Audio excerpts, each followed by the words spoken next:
and what the influence of packing is. How does packing influence the healing of the nose? And I think it's very important for us to evaluate that, because one of the concerns that I have with the expandable packs is that if you put an expandable pack into a narrow area and it expands, and it creates quite a bit of pressure on the raw sides as it expands and fills up with blood and water. And then the tissues often, if you leave it in a couple of days, the little granulation tissues actually grow into the little areas of the sponge. And then if you then grab the sponge and pull it out, you raw up the whole surface and you create a secondary injury as a consequence with another lot of bleeding afterwards. And we felt that we needed to look at and see what packing may do. So this is just a short overview of the number of studies that we've done in the sheep animal model. The sheep animal model is a very good model, and we'll show you why. So what do we know about the healing? There's been a few studies on rabbits, and what they showed was that they reckon that the sinuses take between 15 and 54 days, quite a big variation to heal. And this study in the Journal of Rhinology said that between 30 and 90 days to heal. So there's a significant difference. So the literature out there is very unclear exactly how long the nose takes to heal. And there are other factors affecting healing. If you've got a full thickness injury, it's going to heal differently from a partial thickness injury.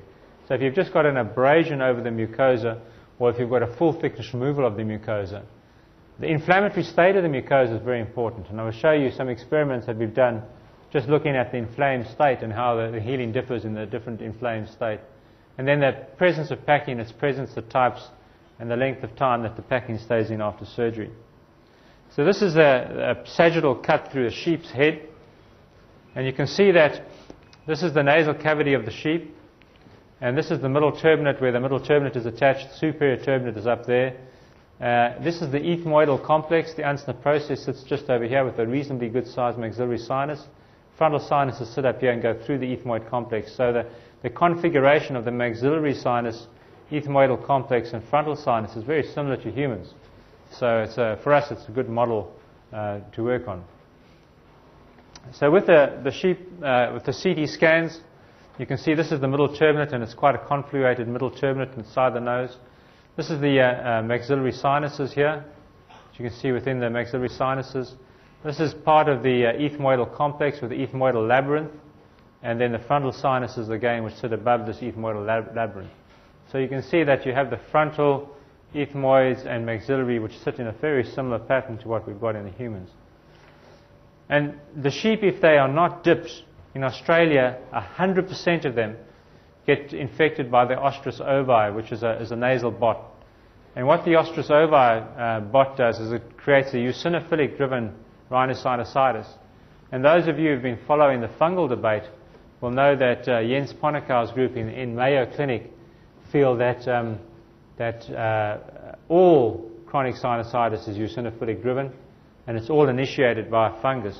And the fungus is treated by the body like a parasite, and that's why the eosinophils are recruited into the nose and tissues. So if you follow that, or if you believe that, then the ostrus ovi,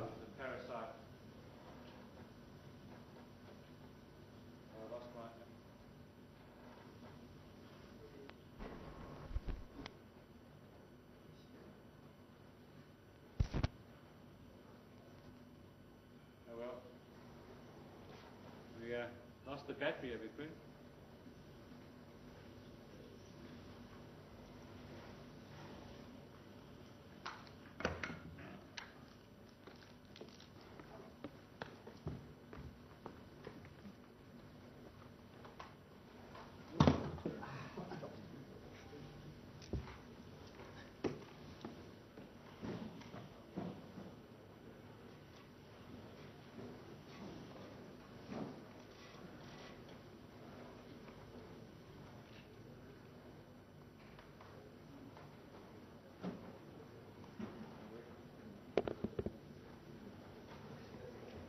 All right, we've lost the mobile microphone. So what I'll just stand behind the desk. So what we have is eosinophilic-driven sinusitis, which is very similar Gone now. All right. Because you guys are sabotaging us up at the top there. It's Poon, I reckon. He thinks it's tea time, I think. Yeah? Wants us to finish early. They have very high tissue levels of IgE and very inflamed and friable and edematous mucosa. So this is what the nasal bot fly looks like. When it initially is laid by the fly, it's this tiny little larva, and it goes through two perpetual stages where it gets progressively bigger. And these can be about 1.5 centimeters long, and they sit within the sinuses and create a really very nice eosinophilic-driven sinusitis in the sheep. So we did a series of experiments. The first thing we did is we had to show that removal of the middle turbinate didn't alter the epithelium in any way. So we did a standardization experiment. And then we looked at how partial thickness injuries heal compared to full thickness injuries. Then we looked at the effect on the healing process of removable nasal packs. So those are the Meracell type packs that you put in and you pull out again. And then we looked at the effect of dissolvable nasal packs. So the ones like Meragel that you leave in place, and whether that, the effect of healing that had. And then we looked at the effect of normal mucosa versus eosinophilic-driven inflamed tissues, how that healed. So there's a series of experiments that we've done on the sheep model to address it.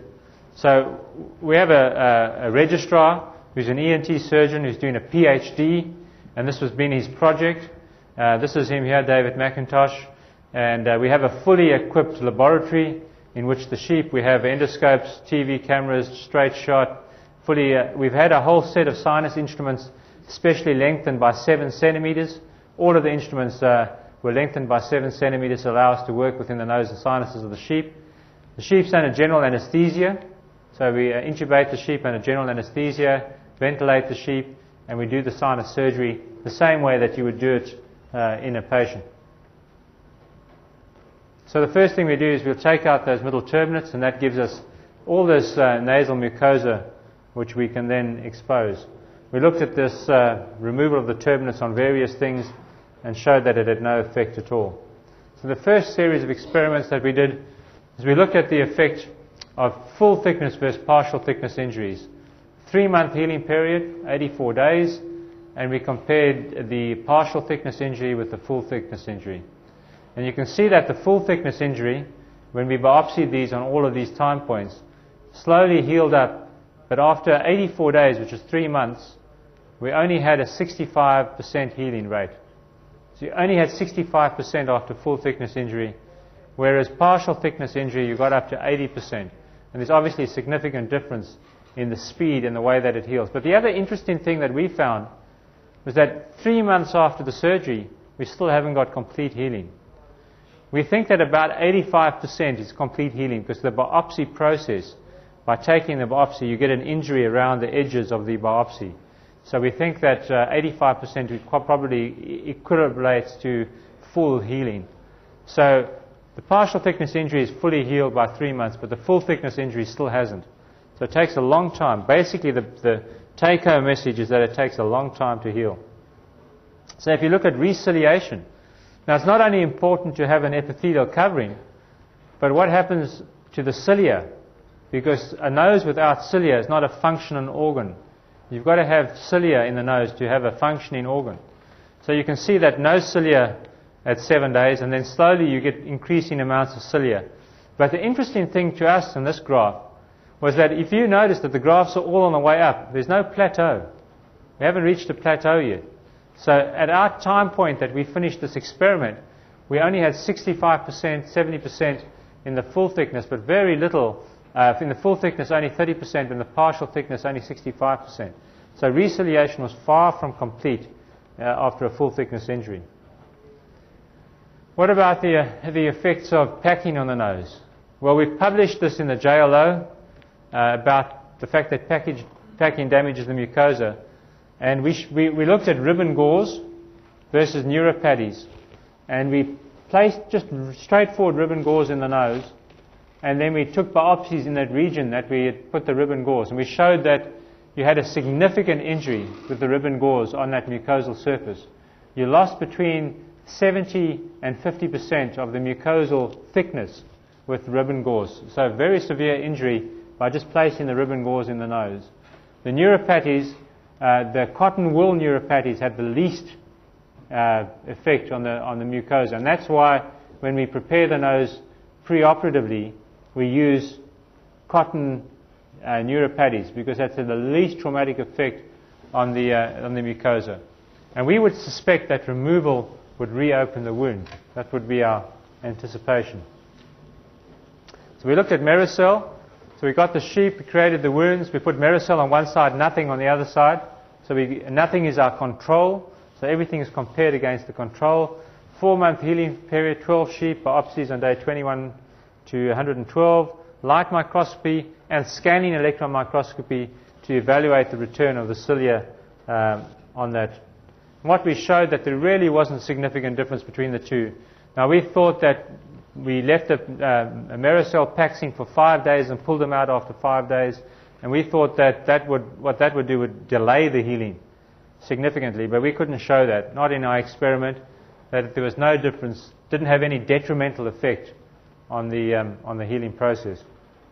The epithelial height, interestingly enough, in the Mericel, the epithelial height. Now, epithelial height is the number of cells, and the plumpness of the cells was certainly higher at day 28 and in the residual period in the patients who had the Mericel packing. Now, we speculated as to why that was, because that's only speculation, and that we came to the conclusion it was probably as a result of retained growth factors and plasma in that region in the initial healing period, which gave us the difference in epithelial heights. The reciliation was no different between the two. And again, you can see at day 56, you've only got 60% reciliation. Day 112, not much more. So you've got significant impairment in reciliation. And the other thing that you noticed is that the cilia that you did see were significantly immature. So that detrimental effect that we expected to see, we did not see. And Mericel really had little impact on either reepithelialization or reciliation. So then we wanted to look at the effect of the hyaluronic acid packs, which is Merigel, which has been marketed by the company, Medtronic Zomed.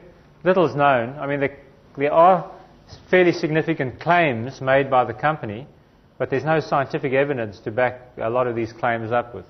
So there's supposed beneficial effect, and that comes from hyaluronic acid is very important in fetal wound healing, and we know that if you make an incision in a fetus, that when the child is born, there's no scar. There's no scar tissue that can be seen.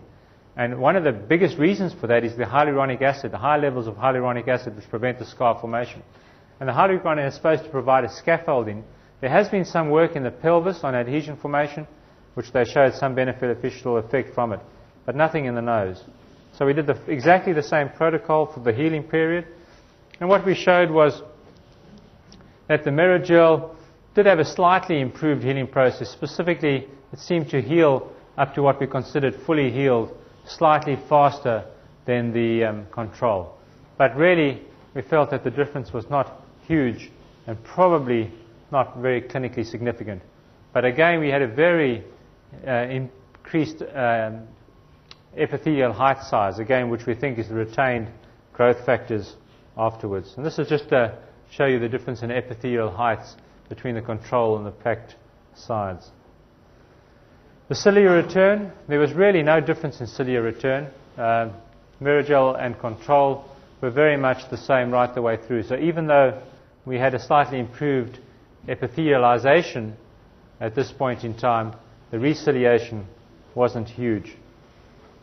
This is what we'll see with scanning electron microscopy.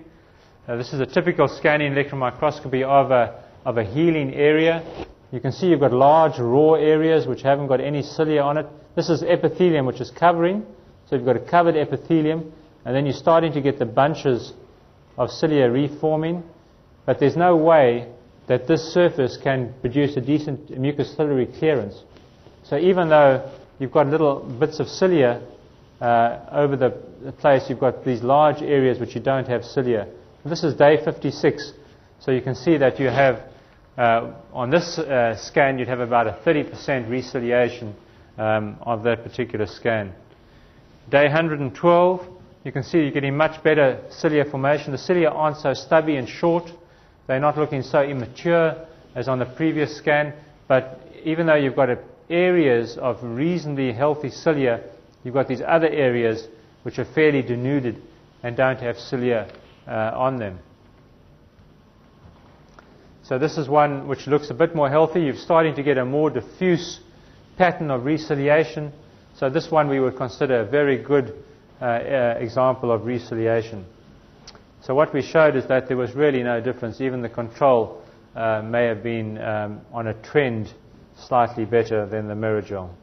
So the conclusion was that the Merigel did give you a slightly faster reepithelialization, so slightly quicker healing, increased in epithelial height, but had no effect on the reciliation. What about the effect of chronic sinusitis on healing?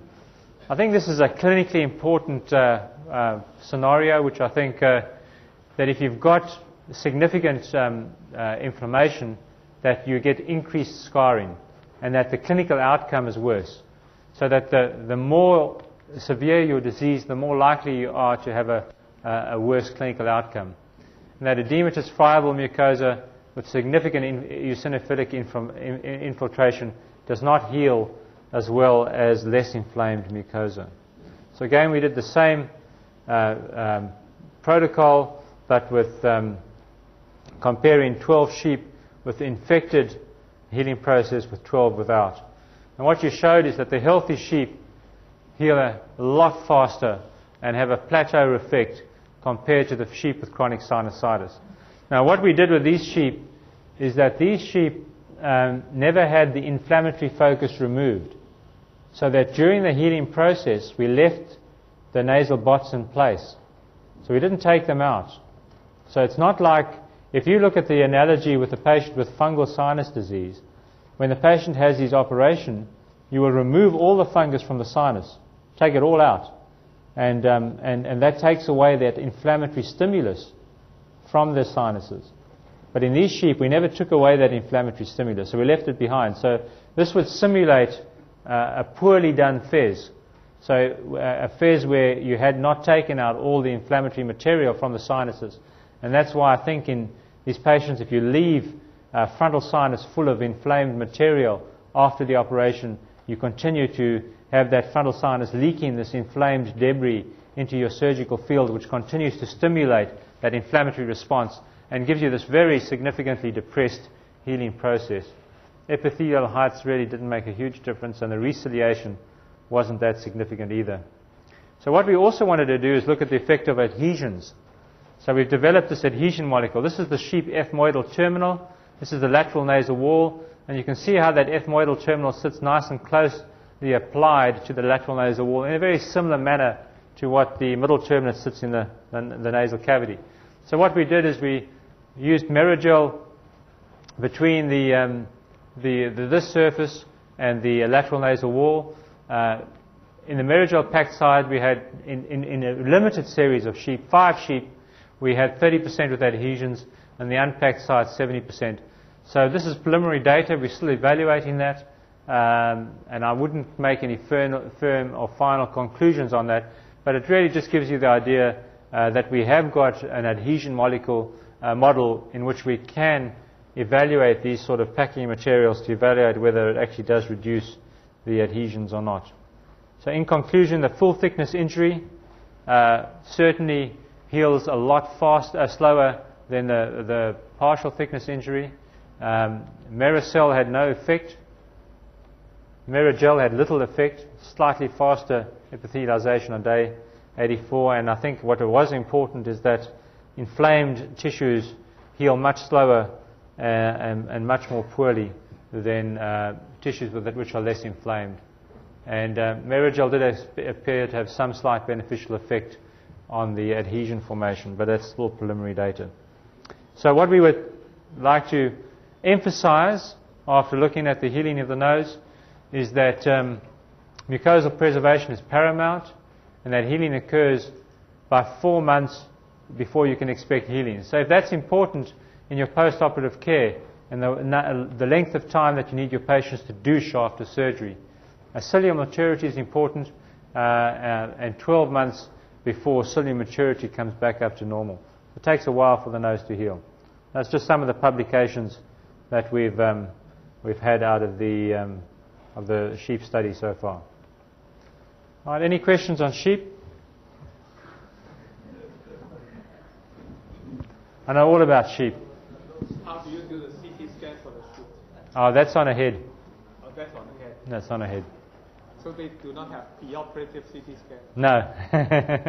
Because that can be very costly. Yeah, no. PJ, you said ribbon gauze is worse than neuropathy. Yeah. How long is the effect going to last? I mean, the detrimental effect of the ribbon gauze, is it permanent or? No, it's a partial thickness injury. For how long? Well, we showed that with the partial thickness injury, it can take months to recover. For that to recover, and that's why we don't use ribbon gauze in the nose as a preoperative packing. I noticed you did, and I thought you might find this study interesting. We published it in the JLO, but we try and minimize. And we always put the paddies in as very gently as you can, and try and minimize the amount of pressure that's exerted on the nasal mucosal surfaces, because I think that's important to try and minimize that as much as you can. Any other questions about the healing of the nose? Our standard protocol after surgery for the patients is all patients have 5 days of antibiotics after the sinus surgery. We normally start them on augmentin duofort, and if they're allergic to that, we'd give them a cephalosporin or erythromycin for 5 days. They all start douches straight away after surgery. If they had significant fungal disease, nasal polyposis, at the time of the operation, they'll all get 3 weeks of prednisolone. The prednisolone we give is 25 milligrams for 7 days, 12.5 for 7 days, 12.5 alternate days for 7 days. That's the standard sort of post-operative care that we give the patients. We feel that the patients who've got fungal sinus disease and who had significant nasal polyposis have got a very inflamed eosinophilic rhinosinusitis, and that we want to knock out that inflammation, because we know that inflammation is detrimental to healing. So we want to improve that healing, give them the biggest chance they can to heal afterwards. So we try and knock out that inflammatory focus afterwards. It's been... That's oral tablets. It's been described that septic shock syndrome can be related to a dirty nasal pack. Do you have any experience on that? We don't pack the nose. As you saw today, we don't pack the nose at all after surgery. In the patients we've done lothrops on, in other words, you've got a large raw area of bone, a large area of raw bone, I put a Merigel pack in those. But Merigels cost $100 a sheet in Australian dollars. So that's 400 Hong Kong dollars for one sheet of Merigel. I don't know if it costs that much here. But I think at that sort of price, it's a very costly item to be using without there being a huge clinical benefit. So we don't use anything because it can't justify the cost at that price. As we probably do not have time to go to the fungal topics, can I ask, when will you treat a patient with antifungal? John, I think there is no good hard scientific evidence that you're talking about systemic antifungals. Yes, systemic antifungal. Yeah, itraconazole. There's no good hard evidence that any systemic antifungals has any beneficial effect on fungal sinus disease. Nothing at all. There's nothing in the literature that says there's there's any significant scientific benefit. In Australia, itraconazole systemically, orally, costs more than $1,000 a month. Okay, very expensive drug. $1,000 Australian dollars. $1,000 a month. Very expensive drug to use. So we've got a very expensive drug. We've got no hard scientific evidence that it makes any difference. Okay. Now I've said that because I want to get that out the way. All right. But in those patients where your back's to the wall and you've done everything, and the patient has had multiple and repeated courses of prednisolone, and says, when you say prednisolone, the patient says no, and they've got severe disease, then you offer or discuss with the patient the alternative of giving them a trial of itraconazole orally. And we found in the odd patient, about in this group of patients, fungal sinus disease patients, in the odd patient, about 10-15% of the total group, you can't predict which ones they're going to be, but in the odd patient, they respond very well to itraconazole. The problem is that when you stop the itraconazole, they often relapse, and it comes back again. So that's why I think fungal sinus disease is the next significant hurdle that we need to conquer in our sinus surgery. And that's why we've got significant research which we're doing towards that. We've got 2 full-time scientists, we've got 2 full-time PhD students who are working just on this topic of fungal sinus disease. I'll tell you about it another day. Nasal douching. Does nasal douching have any effect on nasal healing or on the effect of reciliation? That's a very good question. We haven't looked at the effect of douching on healing, and I think it would be important to evaluate that, because we douche all our patients routinely, and I'm just trying to work out how we're going to get the sheep to douche. But I'm sure we can manage it, and we've got the model. It's easy enough to create the injuries and to douche one side of the sheep's nose and not the other, and see whether the douching actually makes a difference or not, significant difference to the healing process. I can help this, those nasal douching for the sheep. I get the job from your unit. We'll get you to come down to Adelaide and do it. You come and visit us for a while. We'll get you douching the sheep's noses. So, I mean, that's a very good point, is what effect douching has on the healing process. I mean, we do know, and we've got a ciliary beat frequency microscope in our department, and we have been looking on the effect of different concentrations of saline on ciliary beat frequency, and seeing whether, because that has been done in the laboratory setting, but it hasn't been done on the patients themselves. So what we've done is we've got a whole group of normal patients, a whole group of patients who've got chronic sinusitis, and then use various concentrations of saline and done brush biopsies to evaluate the ciliary beat frequency. So we do know that the effect of saline douches have on ciliary beat frequency, but we don't know what it has in the effect of the healing nose after surgery. I think it's tea time, is it? PJ, how about the use of topical nasal steroids?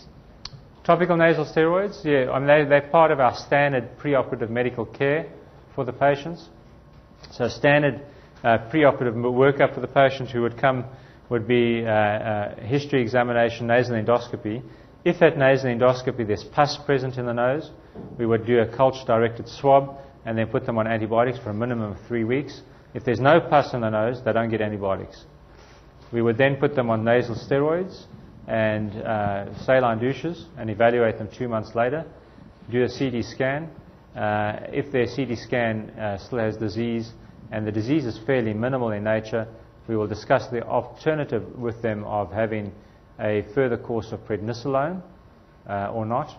If they come with a CT scan and the disease is fairly minimal, we might put them on prednisolone as part of that preoperative medical workup as well.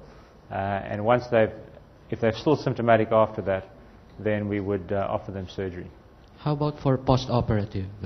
We start them at 2 weeks. The first time we see the patient is 2 weeks after surgery, and that first 2 weeks we get them to douche 4 or 5 times a day. Their nose, get all the blood clots out, and as soon as all the blood clots are out, we start the nasal steroids. And that's 2 weeks after surgery. And then the oral steroids? The oral steroids is immediately from the day one, if they've got an indication for it. So for maintenance you employ topical? So they all go on nasal steroids afterwards for at least 3 months afterwards.